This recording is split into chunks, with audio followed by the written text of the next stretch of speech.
Welcome back everybody to Forza Motorsport. So today we're going to be starting off the MX-5 Challenge Championship. So as per usual when it comes to these 5 race championships, we'll do the first 2 races in the first part and then the 3 final races in the second part. So I gotta say I've been a massive fan of the MX-5 throughout its 3 decades of being around. Obviously I don't think it's around anymore, but yeah, it's obviously been around a lot, but there's only a very few models that I actually properly enjoy, but hopefully they are featured in this game. So let's see what this car and this championship is going to be all about.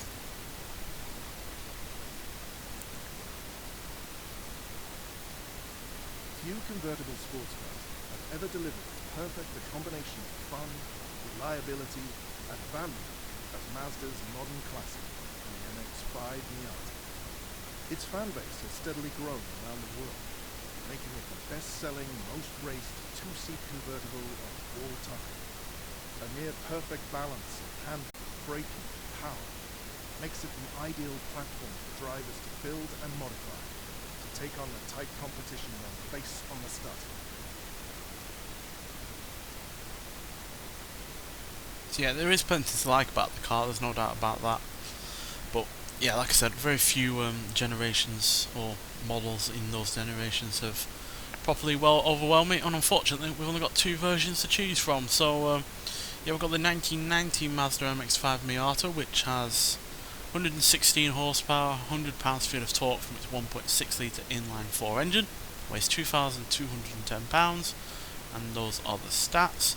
Compared to the 1994 Mazda MX-5 Miata, which is a hardtop, not a convertible, although it could come as a convertible. So yeah, this has better handling, same brakes, slightly better acceleration, and apparently the same kind of speed. But it does have slightly more in the way of power, 128, so that's 12 more, 10 extra pounds-feet of torque from a slightly larger 1.8 litre inline-4 engine, and it weighs 2,330 pounds. So an extra 120 pounds. For 12 extra horsepower and 10 extra pounds-feet of torque. That's not bad, to be honest.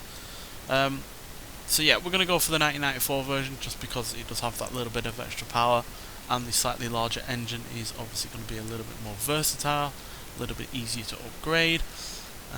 Colour-wise, I think it's always looked great in red, to be honest. Pretty sure every version of the MX-5 has looked great in red if it was available in that colour. So yeah. So we're going to be on, Lime Rock Park full circuit alternate. We've got 7 laps and it should be dry. So yeah, this is the kind of perfect track for this car, given it has, it's very lightweight. It's not particularly powerful, but this is quite a short circuit. It's quite a tight circuit in places as well. So this is the kind of car that is perfect for this kind of circuit. Not perfect for the long straight that is on this track, but that's only the one part of the track overall. You still have plenty of sharp, tight corners to get around, and it's not the widest of circuits either. So a small car like this does help on a track as small as this one. Can get quite crowded in much bigger cars, as I have found out online. A lot of the time you find yourself stuck in traffic because there's just no way around. Most people don't pick their car based on how small it is. They might pick a car based on how lightweight it is, but being lightweight never necessarily is the same as being small. Right, so 9 laps of fuel just in case. Although this car is heavy anyway, regardless of how much fuel's in it, but yeah. So a lot of people do make sure that their MX-5 has the hardtop only because it makes it less floppy. A lot of people have said that the convertible MX-5s are quite wallowy in places in terms of the suspension, in terms of the chassis, because any car that is a convertible is likely to have less rigidity than a car that has a roof as well. Because you've got half the amount of bodywork keeping the car stiff and taut, so yeah, it makes perfect sense in that regard. That's why a lot of convertibles are actually heavier than their hardtop counterparts, because they have a lot of strengthening in them.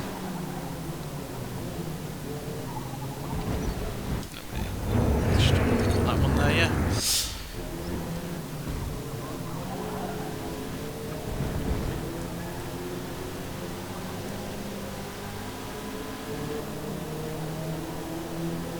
It's a shame that they don't have more generations of the MX-5 on this game. It's not like the other generations are slow or anything, and in fact they are even more powerful than this and the 1990 version, so it doesn't really make any sense to me to not have them on, especially the likes of the Mazda Speed MX-5, which has a turbocharged engine, which is a mighty bit more powerful than this one. And then obviously you've got the MX-5 that shares the same kind of engine and platform as the Abarth 124 Sport Spider.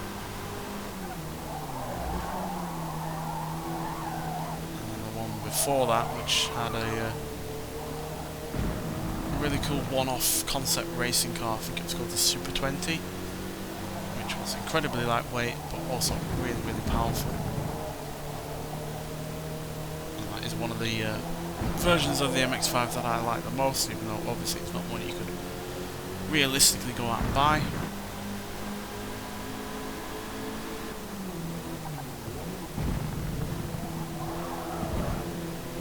I have no real major problems with the MX-5 as a car on the whole. I just feel like a lot of people only ever really enjoy them because they've massively upgraded them, whereas I feel like if you have to massively upgrade a car then to enjoy it, then are you really enjoying the car, or are you just enjoying the upgrades that have been attached to the car to make it as good as it is? Whereas I much more prefer to enjoy a car that is enjoyable to drive and great to look at and whatnot from stock.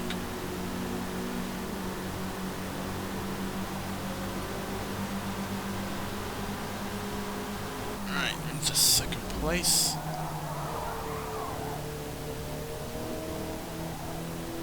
My third place has got spooked, but that's again another flaw with AI in this game. They get really rather quite scared of you when you overtake them. No idea why. It's quite stupid, to be honest. It just means that you then don't have anyone close by you to compete against. You've basically got to compete against who was in fourth and who is now in third, but he's obviously going to be far further back.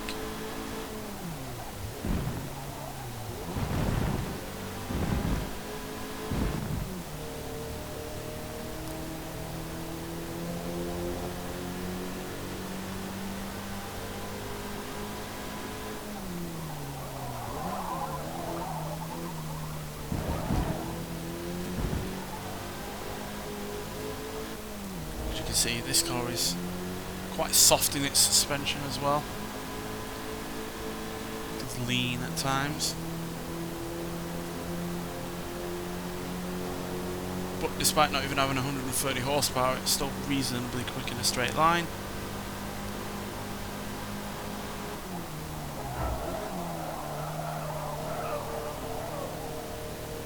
And because there's not much weight to it, it's got decent braking. Good turning.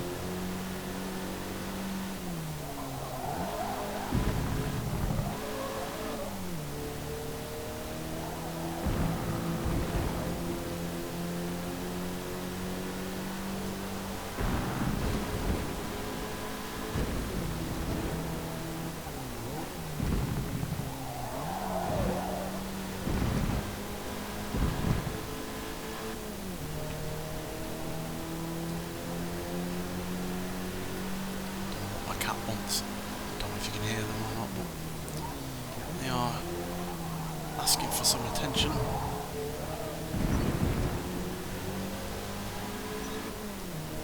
Luckily did not get a penalty there. Didn't intentionally cut the corner, but there's a little bit of snap oversteer and it basically directed me in that manner.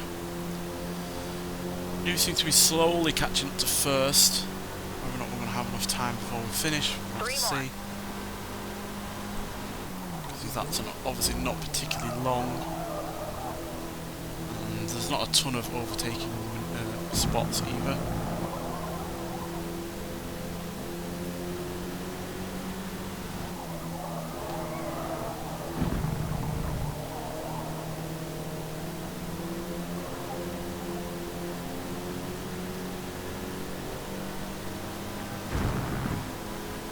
certainly heavily modified their car as well, as opposed to us who haven't modified it at all. Yeah, they've got a roll cage clearly, a spoiler. But they are in the less powerful version, so whether or not they've, you know, improved the power and the torque to make up for the extra weight, because, you know, a roll cage is quite a heavy addition to a car. I'm not so sure. Don't think that's entirely likely, to be honest, considering we're able to quite easily overtake before we even get up to the 6th lap.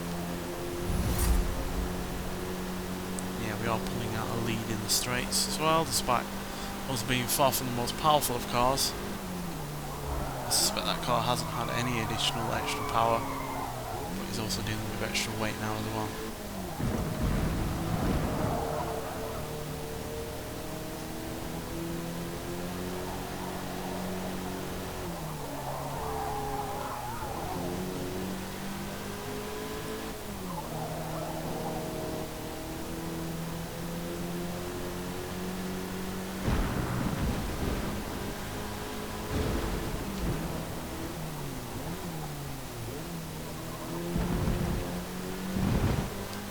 Got the superior handling though, they've caught us well up on that chicane.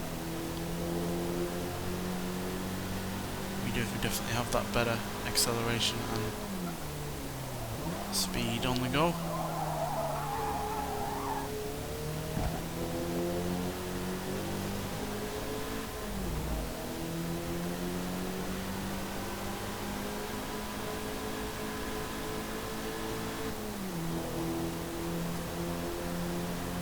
Pulling out a big lead now. One more lap.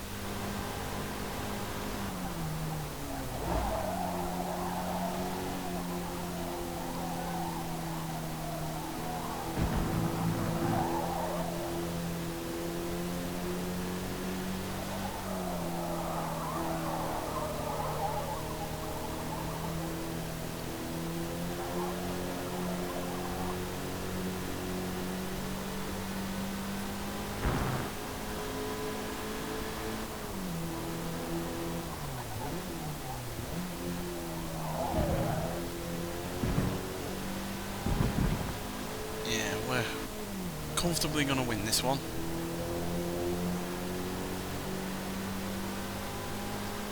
And potentially given another lap we might well have started lapping people, but regardless, despite this car obviously being stock and therefore not perfect by any means,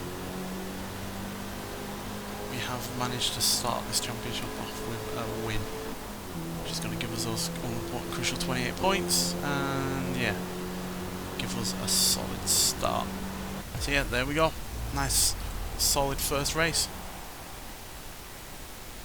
Yeah, there were 3 PI behind us, so they've definitely upgraded to get to 3 PI behind us, but I doubt they've improved the power on that car at all. So yeah, there we go, 28 points like I said. So yeah, let's get to the upgrade screen before we start the next race. So see you when we get there.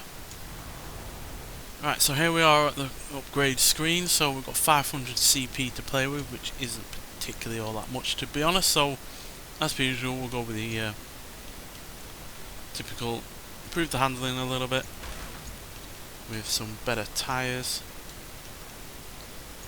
and then we'll stick some extra power in.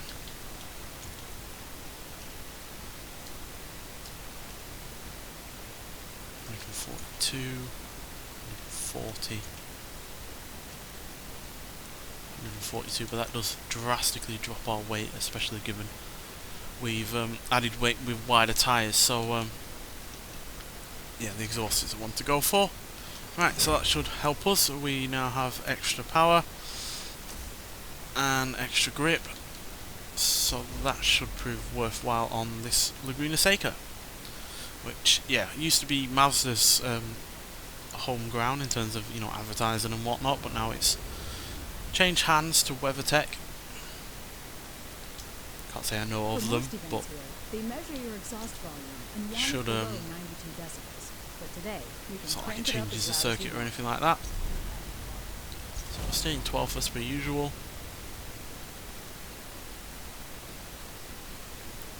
So I imagine this car was actually maybe developed around here, or designed to work well on a track like this. Then again, I'm not entirely sure when Mazda had the name of their company over Laguna Seca, so might not be the case, but still, with wider tyres and a bump in power of around 14 horsepower and a reduction in weight, this should definitely be a more sporty vehicle for a track like this.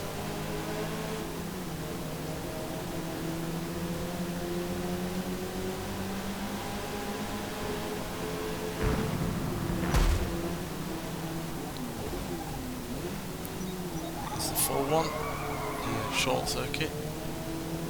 I do like the short circuit. I think it's interesting, especially given how fast it is in comparison to this one, which with this inside circuit part is a little bit on the slower side of things.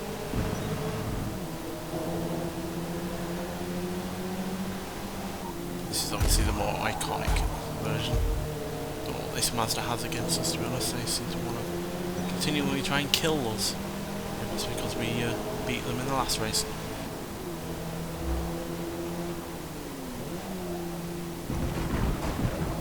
Yeah, I can definitely feel the wider tyres helping. Obviously they aren't any grippier, technically, considering the tread hasn't been changed or anything like that, but you do have more grip. You have more tyre width to play with in terms of turning in and for the power to deal with. More surface contact, basically, so whether or not that means it is grippier or not, I'm not sure, because obviously the tread hasn't changed. We're still at the end of the day dealing with 30-year-old tyres here. I should say 30-year-old tyre technology.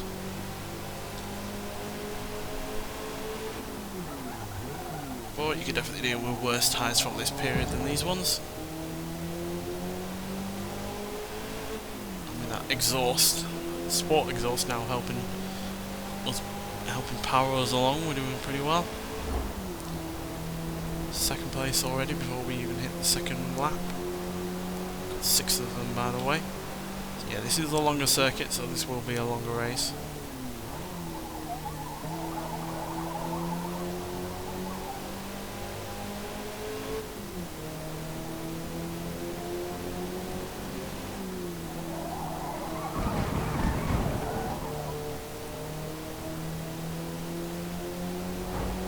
Can catch first place this time around. We'll have to see.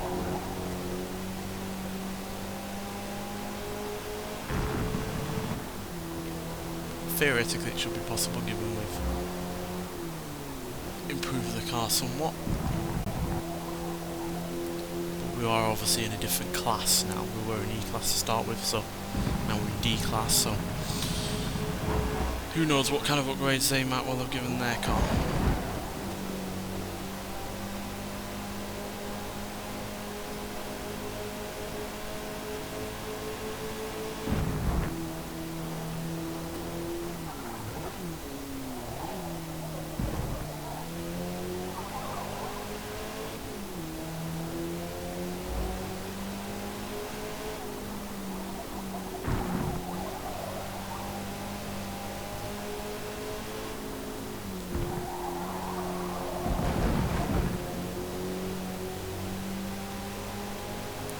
Comfortably ahead of third, and it does appear that we're slightly gaining on first.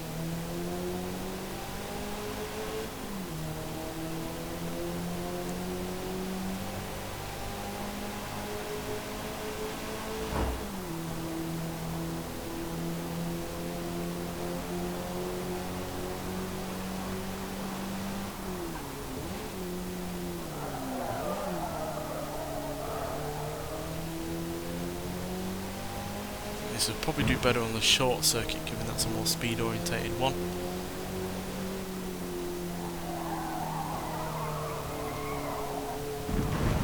Oh dear. Bit of oversteer there, kicking us stay out wide.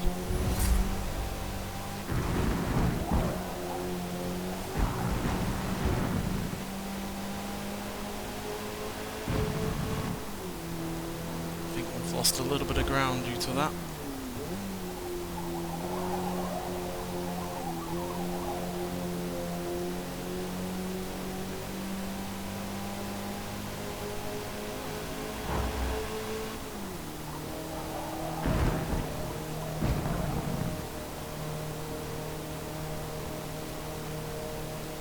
Gained it back though. So yeah, I like this circuit a lot, to be honest. It's one of those ones that have probably been around one of the most.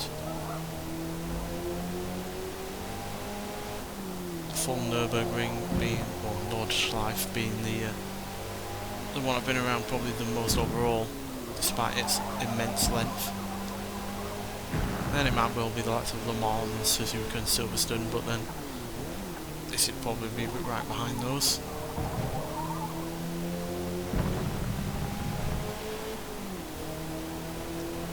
Definitely caught up. Let's not throw away gaining that 3 to go. amount of ground by oversteering into the sand.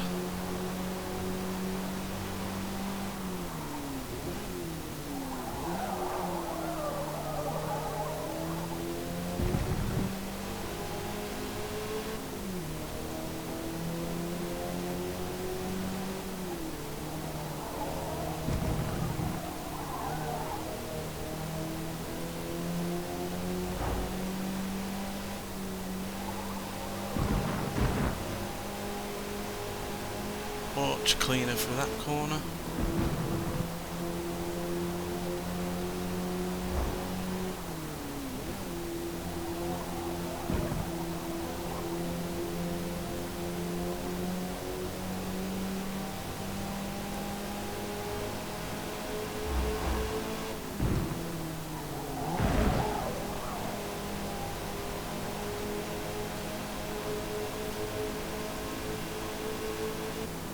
Gaining, come on.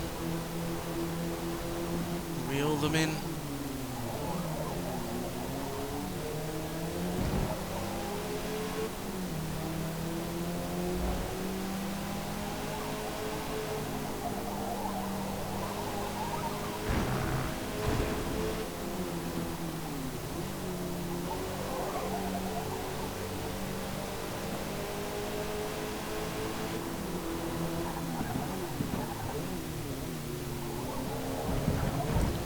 Probably outbrake them there, but I feel like we've got a comfortable amount of extra power over them to take them on this straight.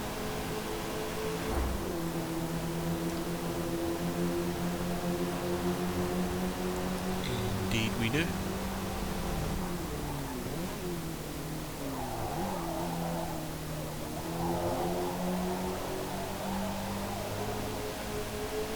Probably got better handling than me, like second place last time did.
We've gained a massive lead again.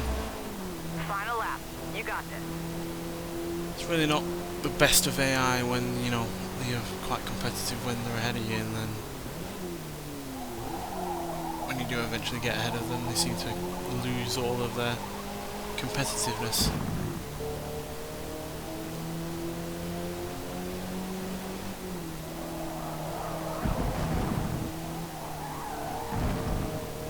Just don't bother to seem to try anymore.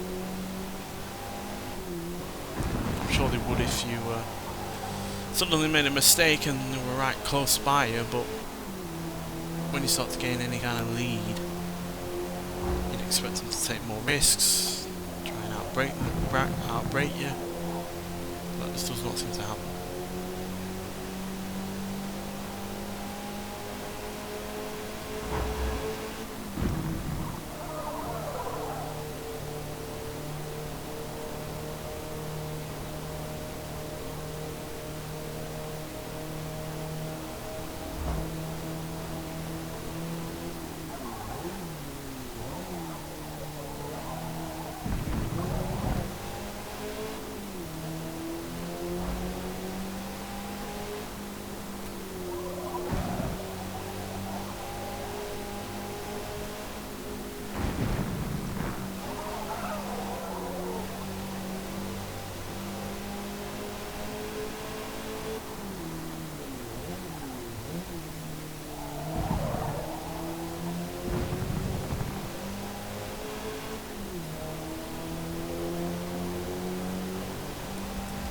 Well, there we go again, 2 wins in a row. I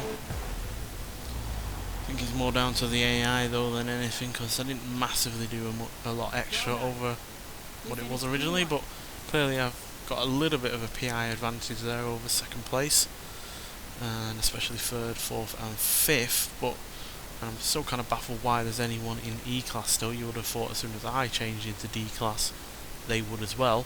And even more baffling that there seems to be some there that haven't upgraded at all, especially at the bottom there that are under 280 PI. So yeah, that's a bit odd to be honest, but regardless, that gives us 56 points, meaning we're 8 points ahead of second and 10 points ahead of third.